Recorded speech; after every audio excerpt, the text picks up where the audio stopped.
Dahil sa good day mga kabikers, muli tayo magtatrabaho na naman, papasok na naman tayo. At nakabag tayo sa kanto kaso walang jeep, nag-chat pa naman ako kay Gino, nandun na ako. Pagdating ko wala siya, sabi niya nasa terminal siya, kaya sabi ko sa kanya,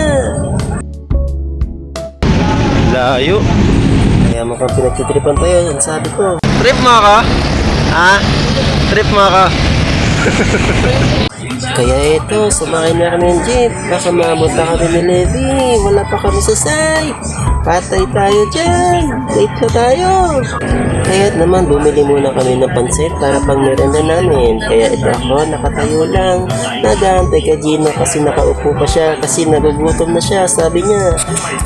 Mag-aantay muna kami ng pansit kasi niluluto pa. Kaya ito, nakabili na kami. Kaya kami ay naglalakad na papuntang site. Pero nagsalita siyang English. Ewan ko ba kung English yun. And ngayon guys, I'm going to work. Kaya ito, nakakain na kami. Kaya nagtrabaho na kami.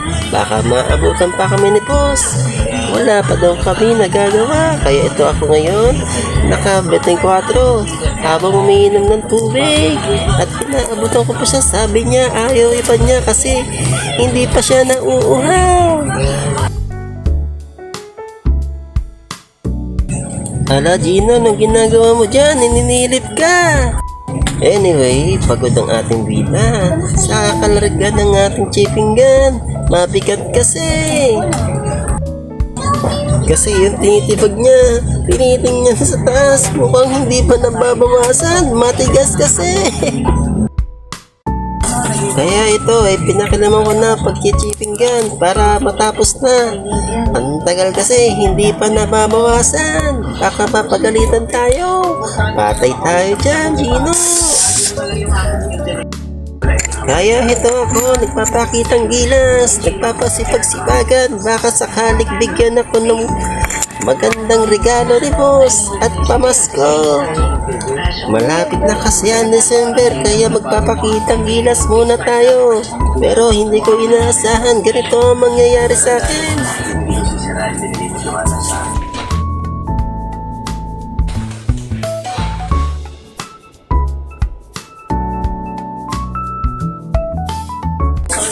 Aray! Ang sakit nun! Talagang ulo ko! Pero hindi ko na, patuloy pa rin tayo sa pagtatrabaho para sa pamilya, sabi nga ni Kuya Rafi. At hindi ko inaasahan, nakadikit talaga sa akin ng kamalasan.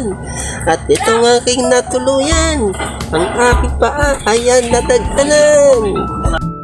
Malaking bato ang tumama sa aking paa, kaya ito ang nangyari. Aroy, ang sakit. Hinimas-himas ko na nga kaso ang tagal pa rin mawala. Ang sakit kasi.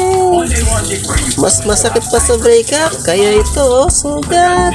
Buti hindi nagpasa. Pero ito si Gino, mukhang hindi rin ako nag-iisa. Tinamaan din siya ng malaking bato sa braso, kaya nagdugo pa. Kaya ito siya nakaupo muna kasi pinagpahinga ko muna siya.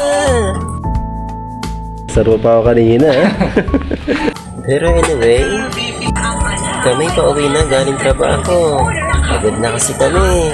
Kaya ito kami para kaway-kaway lang. Alam, foreman mo. Panghihiram kami mamaya ng 100 pamasahin namin. Kaya ito kami nakatayo sa bus. Hindi kami makaupo. Kaya naisipan namin bumili ng palamig. Kasi napagod kami sa kakatayo. Pero tanggal lang aking pagod. Kasi pagbugat ko, niyakap ako ng aking anak. Binigyan pa nga ako ng kiss.